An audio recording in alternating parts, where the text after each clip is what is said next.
Uma nova vida me deu no momento em que reviveu. A morte não pôde deter Jesus, nesse nome há poder. Tudo que era velho passou, nova criatura eu sou.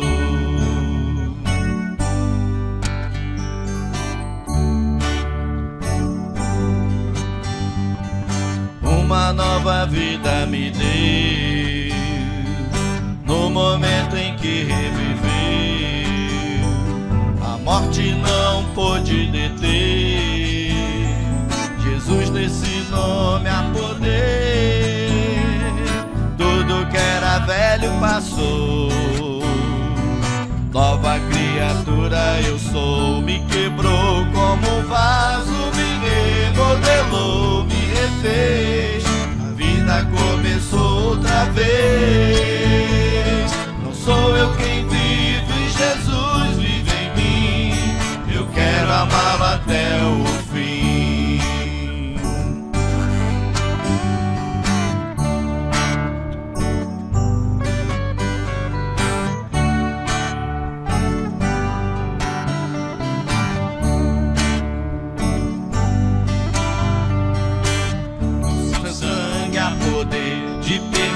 E salvar, uma palavra lhe basta para a fé operar. Ele consola, ele cura, ele faz levantar. Só ele é Deus soberano, igual a ele não há.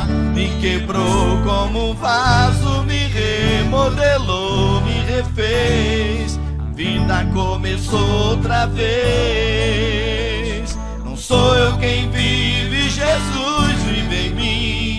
Eu quero amá-lo até o fim, amá-lo até o fim.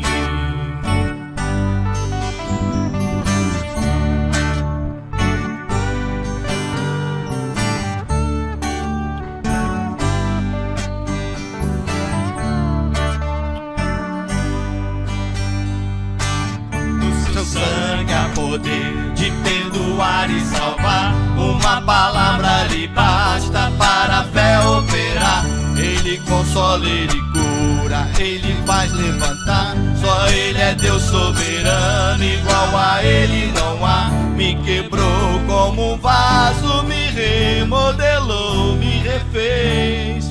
A vida começou outra vez. Não sou eu quem vive, Jesus vive em mim. Eu quero amá-lo até o fim, amá-lo até o fim.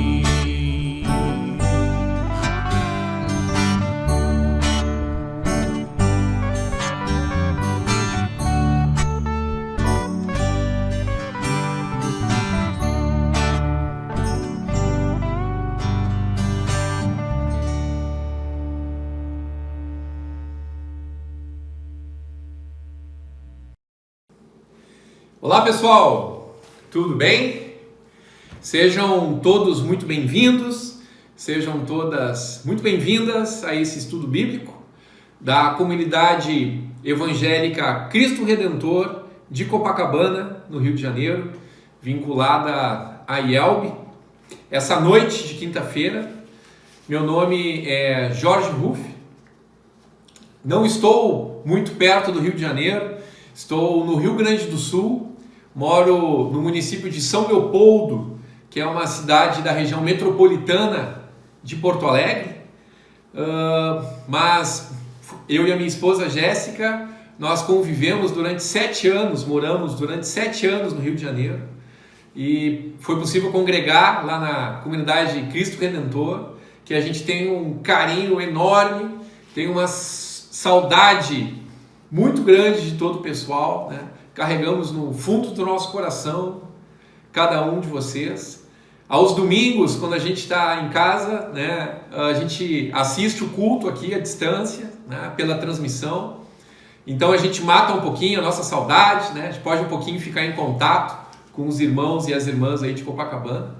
E agora vai ser novamente um momento aí da gente ficar um pouco em contato, matar um pouquinho a saudade dessa convivência, que a gente tem um carinho enorme, tem uma dívida com essa comunidade que nos recebeu tão bem.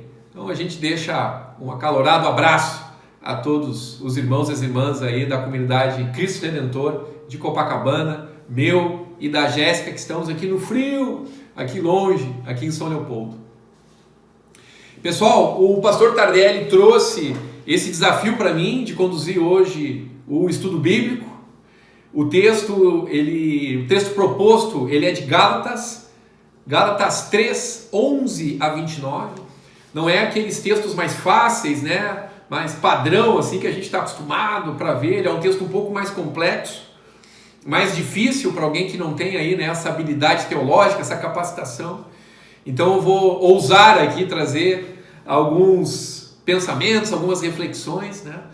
Pessoalmente não sou modelo para nada, não, né? Eu sou um cara com muitas falhas, muitos erros, mas nesse momento em Cristo, né, lendo a palavra, dividi algumas coisas que me veio ao coração aqui nesse momento. Então vamos junto, pessoal, todos aí convidados, né, preparamos com bastante carinho aqui esse momento de devoção. O título que a gente traz para essas reflexões, né, é "O mérito é de Cristo, não é nosso". E esse texto, essa passagem bíblica fala um pouquinho sobre herança e sobre testamento. Herança e testamento são coisas que a gente vê na nossa vida cotidiana, né? São coisas que a gente vê na vida das pessoas ao nosso redor. Eu tenho assim a lembrança de 2 casos de colegas de trabalho que eles se desligaram da empresa devido a uma herança na família. Então a pessoa passa assim, né, se despedindo, dizendo que apareceu, né, inusitadamente uma herança e ela ia dar outra direção na sua vida. Dá aquele ciúmezinho, né, ciúmezinho assim. Geralmente a pessoa ganhou, né, uma bolada de dinheiro e vai poder aproveitar a vida de outra forma, então dá aquele ciúmezinho assim, né. Outra coisa é, desses 2 casos que eu já presenciei, essas pessoas, foi na família da esposa, que veio uma herança bem grande e isso mudou a vida do casal, né, Jéssica? Então já...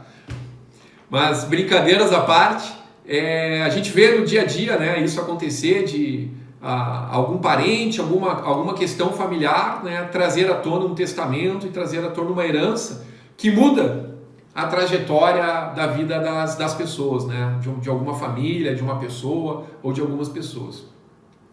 E esse texto hoje traz para cada um de nós que a gente também está num testamento muito especial.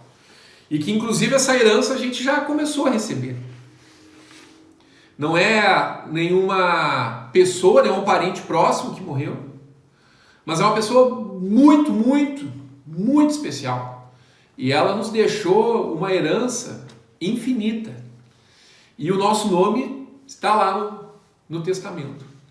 E quando uma pessoa deixa um testamento, né, é uma coisa com carinho, uma coisa que ela construiu, uma coisa que ela preparou. E ela não gostaria de ver aquilo se esvair, aquilo se perder. Ela quer ver aquilo crescer, né, quer ver aquilo se expandir, se desenvolver. E como que cada um de nós está cuidando, né, dessa herança, desse testamento que Cristo trouxe e nos deixou. Desse testamento, dessa herança que Jesus, do perdão que Jesus já nos deu. Como que a gente está cuidando, como a gente está vivendo com isso, como que a gente está estimulando isso a crescer e compartilhando com as outras pessoas. Então o texto de hoje vai falar um pouquinho disso aí. Espero que toque o coração dos irmãos e das irmãs que estão aí acompanhando. Então eu vou começar a leitura. Gálatas 3, 11 a 29. Eu vou usar aqui uma leitura através da Bíblia na linguagem de hoje. Então começando, versículo 11. É claro que ninguém é aceito por Deus por meio da lei, pois as Escrituras dizem: viverá aquele que, por meio da fé, é aceito por Deus. Mas a lei não tem nada a ver com a fé. Pelo contrário, como dizem as Escrituras, viverá aquele que fizer o que a lei manda. Porém, Cristo, tornando-se maldição por nós, nos livrou da maldição imposta pela lei. Como dizem as Escrituras, maldito todo aquele que for pendurado na cruz. Cristo fez isso para que a bênção que Deus prometeu a Abraão seja dada, por meio de Cristo Jesus, aos não-judeus e para que todos nós recebamos, por meio da fé, o Espírito que Deus prometeu. Meus irmãos, vou usar um exemplo da vida diária. Quando duas pessoas combinam alguma coisa e assinam um contrato, ninguém pode quebrá-lo ou acrescentar qualquer coisa a ele. Pois Deus fez as suas promessas a Abraão e ao seu descendente. Quando as Escrituras dizem que Deus fez as suas promessas a Abraão e à sua descendência, elas não querem dizer que se trata de muitas pessoas, mas de uma só, isto é, Cristo. O que eu quero dizer é o seguinte: Deus fez uma aliança com Abraão e prometeu cumpri-la. A lei que foi dada 430 anos depois não pode quebrar aquela aliança, nem anular a promessa de Deus. Por quê? Se aquilo que Deus dá depende da lei, então o que ele dá já não depende da sua promessa. Mas o que Deus deu a Abraão, ele deu porque havia prometido. Então, por que é que foi dada a lei? Ela foi dada para mostrar as coisas que são contra a vontade de Deus. Importante essa parte. A lei devia durar até que viesse o descendente de Abraão, pois a promessa foi feita a esse descendente. A lei foi entregue por anjos e um homem serviu de intermediário. Porém, não é preciso haver intermediário quando se está falando de uma só pessoa. E Deus é um só. Será que isso quer dizer que a lei é contra as promessas de Deus? É claro que não. Porque se tivesse sido dada uma lei que pudesse dar vida às pessoas, então elas seriam aceitas por Deus por obedecerem a ela. Porém, as Escrituras Sagradas afirmam que o mundo inteiro está dominado pelo pecado, e isso para que as pessoas que creem recebam o que Deus promete aos que têm fé em Jesus Cristo. Mas, antes que chegasse o tempo da fé, nós éramos prisioneiros da lei, até que fosse revelada a fé que deveria vir. Assim, a lei ficou tomando conta de nós até que Cristo viesse, para podermos ser aceitos por Deus por meio da fé. Agora que chegou o tempo da fé, não precisamos mais da lei para tomar conta de nós. Pois, por meio da fé em Cristo Jesus, todos vocês são filhos de Deus, porque vocês foram batizados para ficarem unidos com Cristo, e assim se revestiram com as qualidades do próprio Cristo. Desse modo, não existe diferença entre judeus e não judeus, entre escravos e pessoas livres, entre homens e mulheres. Todos vocês são um só por estarem unidos com Cristo. E, já que vocês pertencem a Cristo, então são descendentes de Abraão e receberão aquilo que Deus prometeu. Então é uma passagem bem interessante, né? Ela mistura algumas vezes alguns versículos mais complexos, mais de difícil entendimento, mas traz também versículos bem bonitos, versículos que trazem essa mensagem da esperança, essa mensagem da aliança, essa mensagem do que Cristo preparou para nós. Falou muito aqui, né, de herança, de testamento. E eu acho que uma primeira coisa, depois de ler toda a passagem bíblica, a gente tem um entendimento do que é a lei, o que é a lei que esse texto traz. Diversos pontos ali ele fala da lei, né? Mas o que é a lei? E para preparar um pouquinho esse terreno assim, para a gente entender o que é a lei, a gente faz um gancho assim da nossa humanidade e que o ser humano, ele gosta muito de se apaixonar por aparências, assim. O ser humano, ele tem uma tendência muito grande a se deixar levar pelas aparências, né? A gente pode ver, por exemplo, os livros hoje, né? Como os livros têm capas coloridas, capas bonitas, né? Eu não sei vocês, mas eu passo numa livraria, dá vontade de encher uma sacola assim, e cada capa assim que tu lê o que está escrito na capa, nossa, parece que tu vai gastar a tua vida lendo, e aquele monte de livro fica parado depois, a gente não consegue ter tempo para ler. Mas as capas, né, a aparência, isso nos move, né, como ser humano. O ser humano gosta muito, né, de uma voz bonita, de uma firmeza, essas aparências, o exterior, né, e isso nos apaixona, isso nos seduz, né, a fama, o poder, né, são coisas físicas, coisas desse mundo, e isso nos deixa levar muito, né, isso seduz muito a natureza humana. Mas assim, o que é a lei, né? E a lei, a gente pode entender aqui através dessa passagem, é quando a gente tenta justificar a nossa fé por obras, né? Ou quando a gente tenta, né, exercitar nossa fé observando somente as capacidades humanas, né, e centralizando no ser humano. Então, quando a gente pensa a lei, é tentar justificar a nossa fé por obras e tentar olhar a nossa fé centralizando no homem, né? E por isso que vários pontos da passagem, né, é dito ali. Teve um determinado momento que a gente usou a lei, né? Deus usou a lei, mas depois da vinda de Jesus não faz mais sentido. E não tem como a gente querer justificar a nossa fé através de obras e tentar centralizar a nossa jornada de vida cristã olhando o ser humano. Lá em Romanos 1,17, né, tem aquela passagem que todos nós temos de cabeça, que o justo viverá pela fé. Então não é por obras, não é o ser humano pelo ser humano que vai conduzir essa jornada cristã que a gente vive nesse mundo. Estamos assim que estar sintonizados, né, não é no Wi-Fi do homem, né, mas é no Wi-Fi de Deus, é nessa onda, é nessa sintonia que a gente tem que estar sempre conectados.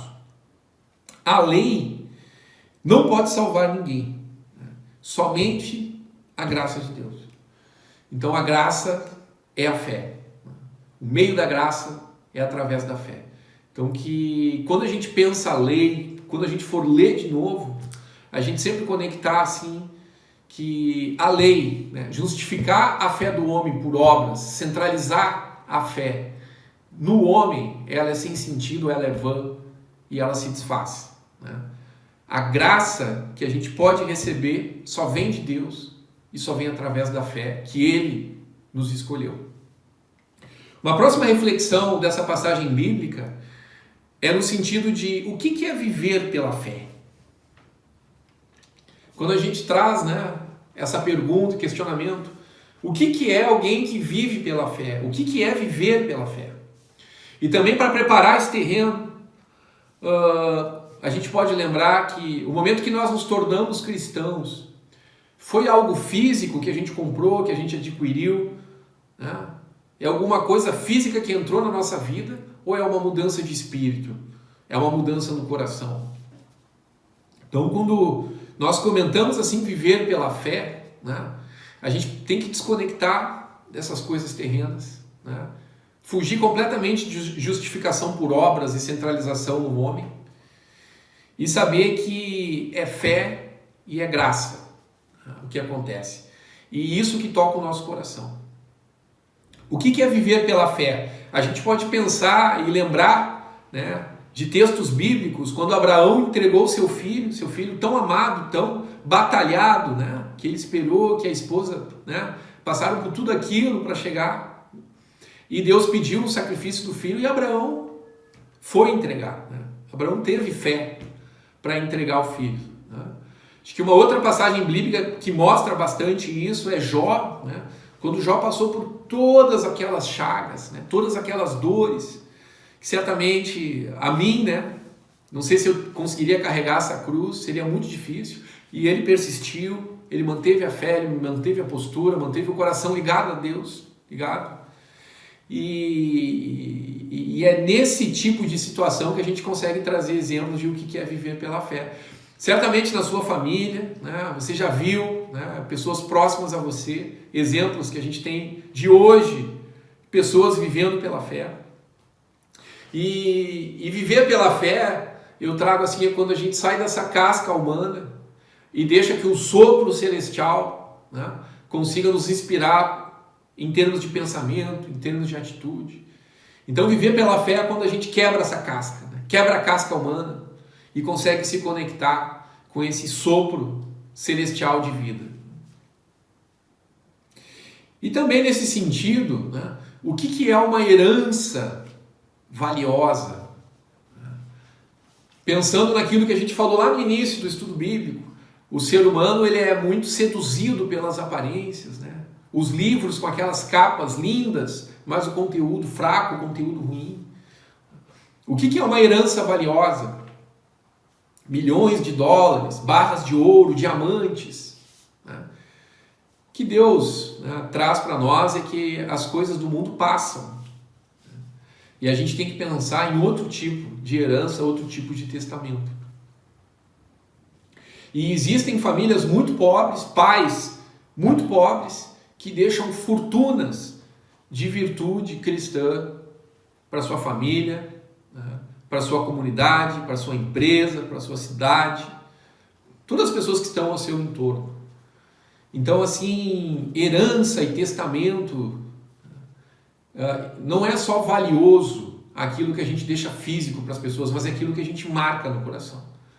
Então, muitos pais e mães pobres deixam fortunas de virtudes e de ensinamentos e de uma vida cristã para as pessoas no seu entorno.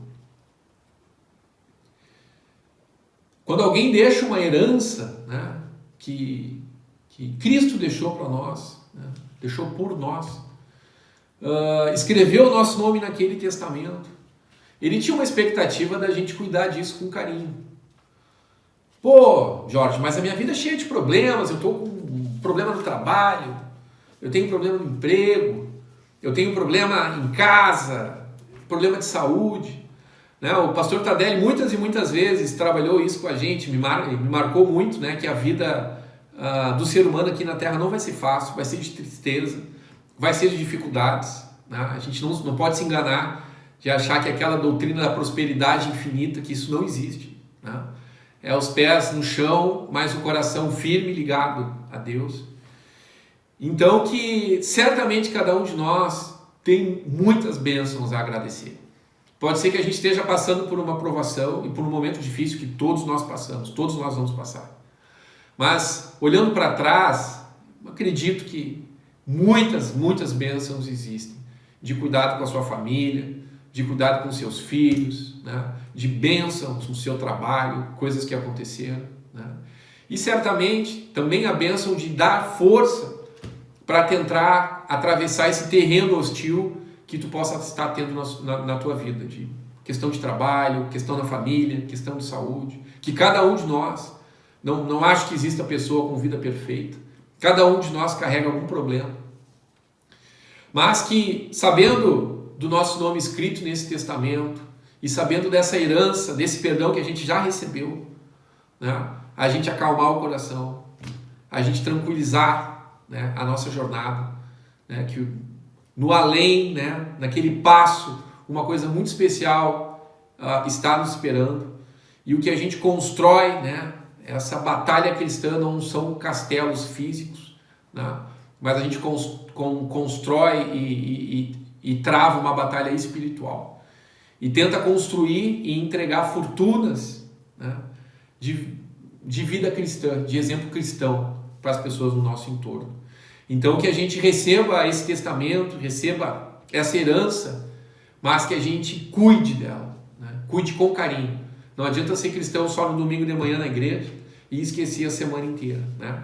E muitas vezes não só em palavras e sem nenhuma atitude, mas que a gente tenha a palavra, tenha o coração e tenha atitude.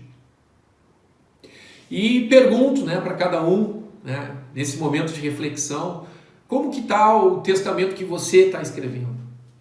Qual é a herança que você vai deixar? Que ninguém sabe o dia de amanhã, ninguém sabe a tormenta que pode estar nos aguardando. E cada dia a gente escreve uma linha desse testamento. Que testamento você está escrevendo? Você está naquela luta infinita de bens materiais? Você está naquela luta infinita de diplomas, de certificações? Né? Ou você está de fato conectado com a sua humanidade? Está conectado com a sua finitude? Está conectado com o seu espírito, com Deus Criador? Com o que você está conectado? O que a tinta da caneta, dia a dia, né, está escrevendo e está deixando nesse seu testamento? Acho que essa é uma reflexão bastante importante para cada um. Né? É uma alegria sempre saber que Cristo nos amou de uma maneira infinita, mas é muita responsabilidade e é um grande desafio. Esse amor de Cristo que nos dá energia para superar os obstáculos. E certamente Ele nos capacita para que a gente consiga viver essa fé de distribuir, né? De colaborar com as pessoas, né? De dividir o que a gente possui, o que a gente aprende. Então, pessoal, pensando em herança, pensando em testamento, né? Eu trago aqui uma música, né? E falando de Copacabana, falando de Rio de Janeiro, né? Tem uma música que Vinícius de Moraes, o escritor, o poeta, né? O músico escreveu, e o nome dela é Testamento. E ela fala assim: você que só ganha para juntar, né? Coisas materiais, o que é que há? Diz para mim, o que é o que há? Então, assim, o que tem, né, por trás dessas coisas materiais? Você vai ver um dia em que fria você foi entrar. Né? E daí fala que por cima de uma laje, embaixo a escuridão. É fogo, irmão, é fogo, irmão. Então, por cima uma laje e por baixo muita escuridão. É fogo, irmão, é fogo, irmão. Então, acho que traz um pouquinho dessa, através de uma linguagem figurada aqui, um pouquinho disso que a gente está falando. Então, pessoal, convido os irmãos e as irmãs para um momento de oração. Senhor Jesus, muito obrigado por esse momento de estudo bíblico. Peço que o Senhor esteja aquecendo o coração de cada um nas suas aflições, nas suas angústias, nas suas dificuldades, dando a certeza desse passo maior, dessa luz que a gente tem que nos conduz, que é a palavra e o amor de Cristo. Esteja sempre perdoando os nossos pecados e as nossas falhas, nos capacitando para fazer os aprendizados, nos capacitando para entender aquilo que estamos deixando a desejar, aquilo que a gente poderia ser, né, um melhor exemplo, um melhor filho, um melhor funcionário, um melhor esposo. Esteja nos capacitando e nos ensinando no dia a dia. Muito obrigado por tudo que tu tem feito junto a nós. Abençoe o trabalho da comunidade Cristo Redentor de Copacabana, todos os membros, todas as membros, o pastor, a diretoria. Esteja sempre iluminando o coração de cada um deles, capacitando para esse grande desafio que é a tua igreja na cidade do Rio de Janeiro. Esteja junto de cada um, abençoando essa noite de quinta-feira, em nome de Jesus. Amém. Então, pessoal, a gente deixa um grande abraço, meu e da Jéssica, né, que a gente possa se encontrar em algum momento ainda, né, da gente passeando aí pelo Rio de Janeiro, ou vocês, né, passando, chegando aqui pelo Sul, dando um oi aqui para nós. A gente vai receber vocês assim com muito carinho, né, e de fato assim a nossa torcida para que a comunidade aí esteja sempre crescendo, esteja sempre centrada em Cristo, esteja feliz nessa jornada. Tchau, tchau, pessoal!